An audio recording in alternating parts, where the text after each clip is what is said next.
क्या हो अगर कोई साइंटिस्ट तुम्हें किडनैप कर ले और अपने लैब में ले जाकर तुम्हारे जिंदा होते हुए भी तुम्हारे बॉडी पार्ट्स को एक एक करके चेंज करने लगे। तुम्हें दिए हुए एनेस्थीसिया का असर अब खत्म होता है और तुम धीरे धीरे इंसान से मशीन बनने के ट्रांजिशन को फील कर सकते हो। तुम्हारे चेस्ट में एक इनफाइनाइट एनर्जी का डिवाइस लगा दिया जाता है। अब तुम थकते नहीं, तुम्हें भूख नहीं लगती, तुम्हारी रिएक्शन स्पीड और स्ट्रेंथ एक सुपर ह्यूमन की तरह हो चुकी है। मगर तुम्हारे आउट ऑफ कंट्रोल पावर को देखकर डॉक्टर तुम्हारे अंदर एक बॉम्ब फिट कर देता है और अब तुम बस एक रिमोट के बटन प्रेस करने से मारे जा सकते हो। यही सब किया था डॉक्टर गैरो ने एंड्रॉइड 17 और 18 के ऊपर, और ना जाने कितने और ह्यूमंस पे जिनके ऊपर किए जाने वाले एक्सपेरिमेंट्स फेल हो चुके थे। तो इस वीडियो में हम डॉक्टर गैरो और सभी एंड्रॉइड्स के इविल बिहेवियर्स को एनालाइज करेंगे, एक्सेप्ट सेल, क्योंकि सेल के ऊपर मैंने ऑलरेडी एक एनालिसिस वीडियो बना रखी है, तो वो भी इस वीडियो के बाद जाके चेकआउट कर लेना।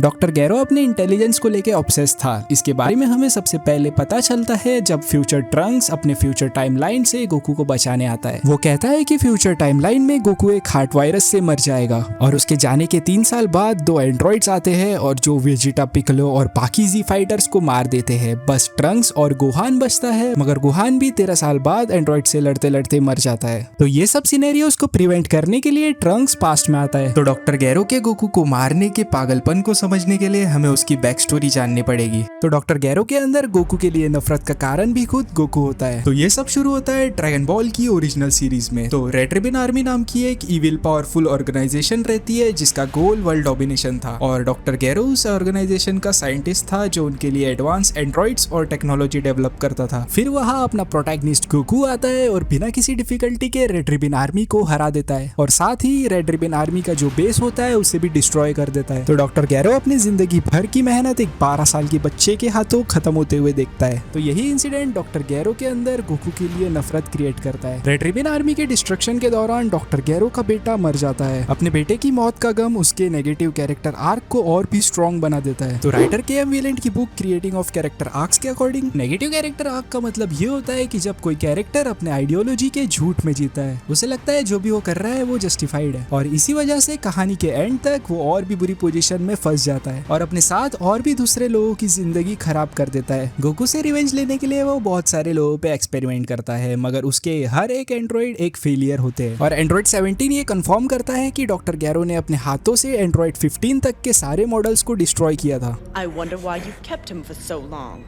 You destroyed all the other androids up to 15, didn't you? जब डॉक्टर गैरो को पता चलता है कि वो बुढ़ापे से मरने वाला है, तब वो अपने आप को एंड्रॉइड में बदल देता है और अपने कॉन्शियसनेस को वो एक सुपर कंप्यूटर में डाल देता है ताकि वो इन फ्यूचर और भी ज्यादा एंड्रॉइड्स क्रिएट करते रहे। और सालों तक डॉक्टर गैरो का सुपर कंप्यूटर डेटा गैदर करते रहता है गोकू और उसके दोस्तों का, मतलब जितने भी फाइट्स या इवेंट हुए थे ड्रैगन बॉल में जिसमें स्ट्रॉन्ग फाइटर्स लड़े थे, उन सब का डीएनए कलेक्ट करता है ताकि वो एक ऐसा परफेक्ट एंड्रॉइड बना सके जिसमें सब फाइटर के स्किल्स और पावर हो। और आखिर में जब उसे लगता है कि उसने सबसे पावरफुल एंड्रॉइड बना दिया है, एंड्रॉइड 19, जो उसके हर ऑर्डर को फॉलो करेगा और काफी स्ट्रॉन्ग भी होगा। मगर जब वेजिटा और एंड्रॉइड 19 की बैटल होती है, तब वेजिटा उसके टुकड़े टुकड़े कर देता है, क्योंकि डॉक्टर गैरो ने सुपर सेयन का डेटा कभी कलेक्ट ही नहीं किया था। उसे लगा था कि वो इम्पोर्टेंट नहीं है, और यही उसकी लाइफ की सबसे बड़ी गलती होती है। एंड्रॉइड 19 के डिस्ट्रॉय होने के बाद डॉक्टर गैरो अपना लास्ट रिजॉर्ट एक्टिवेट करता है, यानी एंड्रॉइड 17 एंड 18। लेकिन इन दोनों में ये प्रॉब्लम होती है कि ये डॉक्टर गैरो का कोई भी कमांड नहीं सुनते। In the past, the two of you have displayed an unacceptable tendency to disobey my orders. जानते हुए भी कि ये एंड्रॉइड्स रेडी नहीं है, और पहले भी डॉक्टर गैरो को इन लोगों ने मारने की कोशिश की है, और आखिर में वही होता है, डॉक्टर गैरो अपने ही बनाए हुए एंड्रॉइड्स के हाथों से मारा जाता है, और गोकू को मारने का ऑब्सेशन अब उसके एंड्रॉइड्स कंटिन्यू करते हैं। तो अकीरा टोरियामा की एंड्रॉइड सागा, जिसमें रोबोट से डिस्ट्रॉय हुए डिस्टोपियन फ्यूचर की स्टोरी काफी हद तक इंस्पायर्ड लगती है टर्मिनेटर मूवी से, और दोनों ही स्टोरी में बहुत ज्यादा सिमिलैरिटीज नजर आती है। फॉर एग्जाम्पल, दोनों ही कहानी में मेन प्रोटैगनिस्ट को बचाने के लिए फ्यूचर से एक वॉरियर आता है, फ्यूचर ट्रंक्स और काइल रीज, क्योंकि गोकू और सेरा कॉर्नर के मरने से फ्यूचर में एंड्रॉइड्स या साइबॉर्ग दुनिया को पूरी तरह से खत्म कर सकते हैं। दोनों ही स्टोरीज में एक सुपर कंप्यूटर होता है जो कि एंड्रॉइड्स या साइबॉर्ग के क्रिएशन का कारण होता है, और साथ में ड्रैगन बॉल के ओरिजिनल सीरीज में हमें पूरा आर्नोल्ड का कैरेक्टर T-800 का कॉपी मेजर मेटेलिट्रॉन दिखाया जाता है, और हमारे एंड्रॉइड 16 के नॉनचलांट कूल बिहेवियर का रेफरेंस भी डायरेक्ट आर्नोल्ड के T-800 कैरेक्टर से आता है। तो एआई कंट्रोल फ्यूचर वर्ल्ड का आइडिया हमें बहुत सारे मूवीज या सीरीज में देखने मिलता है, मगर अकीरा टोरियामा की जीनियस स्टोरी टेलिंग और मार्शल आर्ट्स के टच से हमें एक नई कहानी देखने मिलती है। तो शुरू में एंड्रॉइड 17 और 18 को एक डिस्ट्रक्टिव मशीन की तरह इंट्रोड्यूस किया जाता है। उन्हें डॉक्टर गैरो ने गोकू से रिवेंज लेने के लिए बनाया था, इसलिए नेचुरली लगता है कि वो उसे ही जैसे इविल होंगे। लेकिन इंटरेस्टिंग बात यह है कि पूरे स्टोरी में ऑलमोस्ट वो कभी किसी ह्यूमन को नहीं मारते। तो सबसे पहले हम दोनों ही एंड्रॉइड्स की बैक स्टोरी जान लेते हैं। तो एंड्रॉइड 17 और 18 का रियल नाम होता है लैपिस एंड लजूरी। तो अकीरा टोरियामा ने कभी भी 17 और 18 की बैक स्टोरी को पूरी तरह से एक्सप्लेन नहीं किया, मगर वो बताते हैं कि दोनों ही एंड्रॉइड साइकोटिक रिबेलियस नेचर के थे एंड आफ्टर बिकमिंग एंड्रॉइड्स वो और भी ज्यादा डेंजरस और डिस्ट्रक्टिव हो जाते हैं। मगर वो कभी ये मेंशन नहीं करते कि उन्हें गोकू को मारना है। जब सारे जी फाइटर्स को एंड्रॉइड हरा देते हैं तब क्रिलिन उनसे पूछता है कि तुम्हें गोकू को क्यों मारना है। And what do you want now? Stop! You guys leave Goku alone! He's sick! He can't fight you now! Goku hasn't done anything to you! Why are you after him? तब Android 17 बताता है कि Android 16 को उसे मारने के लिए programme किया है, इसीलिए हम गोकू को ढूंढने जा रहे हैं। मगर एंड्रॉइड 17 और 18 कभी नहीं कहते कि उन्हें गोकू को मारना है, बल्कि एंड्रॉइड 17 को ये सब गेम की तरह लगता है। But this friend is a game. जो कि उसके चाइल्डिश बिहेवियर को दिखाता है। मगर 17 के ये नेचर के साथ उसके इंटेलिजेंस और कैलकुलेटेड बिहेवियर को भी बार बार सीरीज में दिखाया जाता है। एंड्रॉइड 17 अपने आप को ऐसा दिखाता है कि डॉक्टर गैरो की वो सारी बातें मान रहा है। Dr. Giro, how are you today? क्योंकि डॉक्टर गैरो के हाथ में एक रिमोट रहता है जिससे एंड्रॉइड्स के अंदर लगे बॉम्ब्स ट्रिगर हो सकते हैं और अपनी चालाकी और इंटेलिजेंस से वो उसके हाथ से रिमोट छीन कर तोड़ देता है। और वो डॉक्टर गैरो को तब मारता है जब वो देखता है कि एंड्रॉइड 18 को वो एंड्रॉइड 16 को एक्टिवेट करने से रोक रहा है। एंड्रॉइड 17 और 18 किसी के भी कमांड को ब्लाइंडली फॉलो नहीं करते। उनका नेचर रेबेलियस होता है और जरूरत पड़ने पर वो अपने आप को प्रोटेक्ट करने के लिए दूसरे को मार भी सकते हैं। लेकिन इंटरेस्टिंग बात यह है कि एंड्रॉइड होने के बाद भी वो पूरी तरह से मशीन की तरह बिहेव नहीं करते, क्योंकि उनके पास अपनी फ्री विल होती है और वो अपने डिसीजंस खुद ले सकते हैं। जैसे जैसे स्टोरी प्रोग्रेस करती है वैसे ही एंड्रॉइड 17 और 18 एंड्रॉइड 16 के साथ एक कनेक्शन बना लेते हैं, जिससे उनका पॉजिटिव कैरेक्टर आर्क शुरू होता है। पॉजिटिव कैरेक्टर आर्क में प्रोटैगनिस्ट कुछ ऐसे इवेंट्स फेस करता है जिससे वो अपनी पुरानी या गलत आइडियोलॉजीज को क्वेश्चन करने लगता है। इस प्रोसेस में उसकी सराउंडिंग और दूसरे कैरेक्टर्स भी उसकी मदद करते हैं, जिससे वो धीरे धीरे बुरे से अच्छा बनने लगता है। यहाँ हम एंड्रॉइड 17 और 18 को एक साइकोटिक एंड डिस्ट्रक्टिव नेचर के कैरेक्टर से धीरे धीरे पॉजिटिव कैरेक्टर बनते हुए देखते हैं, और इस चेंज का सबसे बड़ा इम्पैक्ट एंड्रॉइड 16 डालता है। तो एंड्रॉइड 16 एक फुल्ली रोबोटिक मशीन होता है। उसमें एंड्रॉइड 17 और 18 के जैसे ह्यूमन बिहेवियर्स नहीं होते, मगर फिर भी उसे एक गुड नेचर का दिखाया जाता है, स्पेशली नेचर और एनिमल्स के लिए। एंड्रॉइड 16 का नेचर और एनिमल्स के ऊपर प्यार देखकर एंड्रॉइड 17 भी उससे इन्फ्लुएंस हो जाता है, और इसी वजह से ड्रैगन बॉल सुपर में हमें एंड्रॉइड 17 को एक फॉरेस्ट रेंजर के रूप में दिखाते हैं, जो आइलैंड के एनिमल्स को प्रोटेक्ट करता है, जो उसकी जिंदगी में एक नया पर्पस देता है। एंड्रॉइड 16 गोकू के अलावा बाकी किसी को भी मारने से मना कर देता है। वैसे गोकू को मारना भी एक ईवल एक्ट है। Well, just wanted to close that for a moment. Kill Son Goku! Kill Son Goku! Kill Son Goku! That's the word. Kill Son... है, मगर उसे इसी पर्पस के लिए प्रोग्राम किया गया था। शायद उसका नेचर और जानवरों के लिए काइंड बिहेवियर डॉक्टर गैरो के बेटे से आया हो। और मैं ये इसलिए कह रहा हूँ क्योंकि dragon ball super hero movie में हमें पता चलता है कि एंड्रॉइड 16 का डिजाइन डॉक्टर गैरो के बेटे गैवो पर पेश था। तो गैवो रेड रिबन आर्मी का एक सोल्जर होता है और एक मिशन में मारा जाता है, और उसकी डेथ डॉक्टर गैरो को बहुत बुरी तरह से अफेक्ट करती है। हो सकता है गोकू के रेड रिबन आर्मी को हराने के दौरान ही वो मर गया हो, इसलिए डॉक्टर गैरो गोकू से इतना नफरत करता है। उनका पॉजिटिव कैरेक्टर आर्क शुरू होता है जब वो कामे हाउस पहुंचते हैं। उन्हें पता चलता है कि गोकू वहां पे नहीं है। तब पिक्कोलो कहता है कि उसकी जगह पे मैं लड़ूंगा, और ये दोनों बस इसलिए लड़ते हैं क्योंकि इनको अपनी पावर्स टेस्ट करनी थी। और फाइट के लिए पिक्कोलो एक आइलैंड चूज करता है, और एंड्रॉइड 17 ये मान भी जाता है। अगर वो कोई मर्सीलेस किलर होता तो वो वहीं पे रुकता और सबको मारने की कोशिश करता, but this two just wanted to fight. दोनों में एक इक्वल लेवल की फाइट होती है जहां दोनों एक दूसरे को ओवर पावर कर रहे होते हैं। तभी वहां सेल आ जाता है जो एंड्रॉइड 17 को एब्जॉर्ब करना चाहता था और अपने परफेक्ट फॉर्म को पाना चाहता था। तभी पिक्कोलो एंड्रॉइड 17 की मदद करता है, और एंड्रॉइड 17 उस गेस्चर को अप्रिशिएट भी करता है। Thank you, Piccolo. That was close. और एंड्रॉइड 18 का पॉजिटिव चेंज क्रिलिन के वजह से होता है। हमें पूरे एंड्रॉइड सागा में क्रिलिन और एंड्रॉइड 18 की लव स्टोरी बिल्ड होते हुए दिखती है। Guess it's that I like that girl, guys.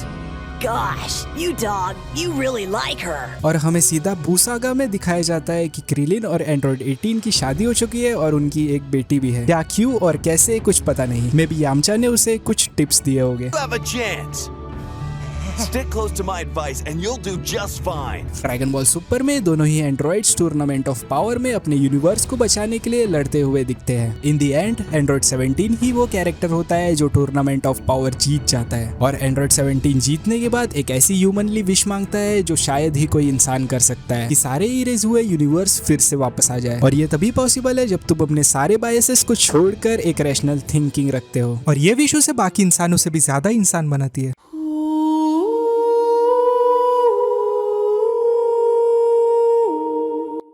मगर क्या होता अगर डॉक्टर गैरो अपने एंड्रॉइड्स को कंप्लीट कर देता और उनके अंदर जो थोड़ी सी ह्यूमैनिटी थी वो भी खत्म हो जाती। तो फ्यूचर एंड्रॉइड्स की कहानी बहुत ही डार्क हो जाती है क्योंकि इस कहानी में गोकू ऑलरेडी हार्ट वायरस से मर चुका होता है। अर्थ पहली बार बिल्कुल होपलेस नजर आती है क्योंकि सारे जी फाइटर्स इस सिनेरियो में बहुत ही ज्यादा सीरियस हो जाते हैं क्योंकि गोकू ही वो कैरेक्टर था जो उन्हें एक होप और एक सेंस ऑफ सिक्योरिटी देता था कि चाहे कुछ भी हो जाए वो सबको बचा लेगा। मगर उनकी उम्मीद बिना किसी विलन के कुछ करने से पहले ही खत्म हो जाती है। उनका हीरो जो मरने के बाद भी वापस आ जाता था, हारने के बाद भी किसी न किसी तरह से सबको बचाने की तरकीब निकाल ही लेता था, अब वो एक बीमारी से मर जाता है। And in this timeline there is no dragon balls and no returning back. और ये सब भी काफी नहीं था तो 3 साल बाद डॉक्टर गैरो एंड्रॉइड 17 और 18 को एक्टिवेट कर देता है। तो ट्रंक्स के हिसाब से ये एंड्रॉइड्स प्रेजेंट एंड्रॉइड से थोड़े कमजोर होते हैं मगर फ्यूचर एंड्रॉइड्स का बिहेवियर बहुत ज्यादा अलग होता है। फॉर कंपैरिजन प्रेजेंट टाइमलाइन के एंड्रॉइड्स को बहुत बार मौके मिलते हैं जी फाइटर्स को मारने के, लेकिन वो ऐसा नहीं करते।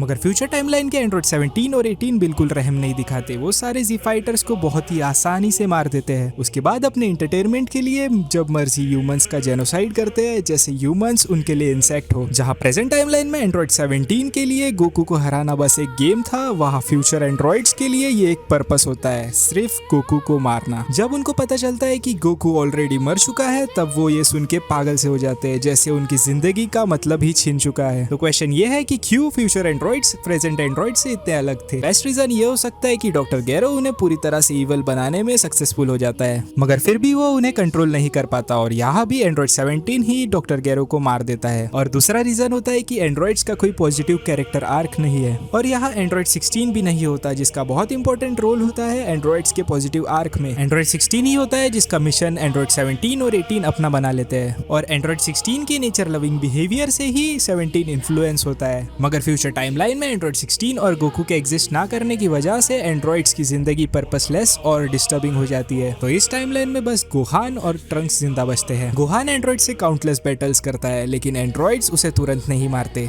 क्योंकि उन्हें गोहान से लड़ने में मजा आता था। गोहान और ट्रंक्स के अलावा कोई फाइटर नहीं बचता जो उनसे लड़ सकता है। तो गोहान एंड्रॉइड्स के लिए वो टॉय था जिससे वो जब मर्जी तब खेल सके। शायद एंड्रॉइड्स के पास प्लेनेट से बाहर जाने की भी एबिलिटी नहीं थी कि वो किसी और प्लेनेट में जाकर कुछ नया एंटरटेनमेंट ढूंढ सके जैसे माजिन बू ने किया था। मगर ये भी बदल जाता है जब गोहान एक दिन डिसाइड करता है कि वो अब एंड्रॉइड्स को खत्म करके ही मानेगा और ये गोहान की सबसे बेस्ट बैटल होती है जहां वो बिल्कुल अपने फादर गोकू की तरह लड़ता है, ये जानते हुए भी कि उसकी पावर लेवल में बहुत ज्यादा फर्क है फिर भी वो एंड्रॉइड से अकेले लड़ता है just like Goku a true hero. पुलमा भी ये कहती है कि अब गोहान बिल्कुल गोकू की तरह दिखने लगा है। हाँ, जैसा बाप वैसा बेटा। सच में मैं उनके जैसा हूँ और खासकर इस पोशाक में बिल्कुल गोकू जैसे लगते मैं हैं। हमेशा डैड जितना ताकतवर बनने के सपने देखता था और उनकी ये पोशाक पहनकर मुझे और हौसला मिलता है। तो गोहान गोकू की वो खाली जगह भरना चाहता था जिससे सब कुछ फिर से नॉर्मल हो सके। शायद यही वजह होती है कि एंड्रॉइड्स गोहान को उस बैटल में मार देते हैं। शायद उनके सेंसर्स ये बता रहे होंगे कि जो हमसे लड़ रहा है वो काफी हद तक गोकू की तरह है और फ्यूचर का लास्ट प्रोटेक्टर भी मर जाता है दो इमोशनलेस एंड्रॉइड्स के हाथों। आखिर में फ्यूचर ट्रंक्स प्रेजेंट टाइमलाइन से वापस आने के बाद और भी ज्यादा स्ट्रॉन्ग हो जाता है और अर्थ के ऊपर डॉक्टर गैरो ने दिए हुए 2 सबसे बड़े कर्स यानी एंड्रॉइड 17 और 18 को मार देता है। ड्रैगन बॉल की एंड्रॉइड सागा हमें 2 अलग रियलिटीज दिखाती है। एक रियलिटी जहां एंड्रॉइड्स इतने करप्ट हो चुके होते हैं कि उनको दूसरा चांस देना उन सब लोगों के लिए इनजस्टिस होता जो उनके हाथों मारे गए थे। मगर प्रेजेंट टाइमलाइन में उन्हें एक मौका मिलता है, एक चांस जीने का, एक नॉर्मल इंसान की तरह रहने का और आखिर में एक विलन से हीरो बनने का।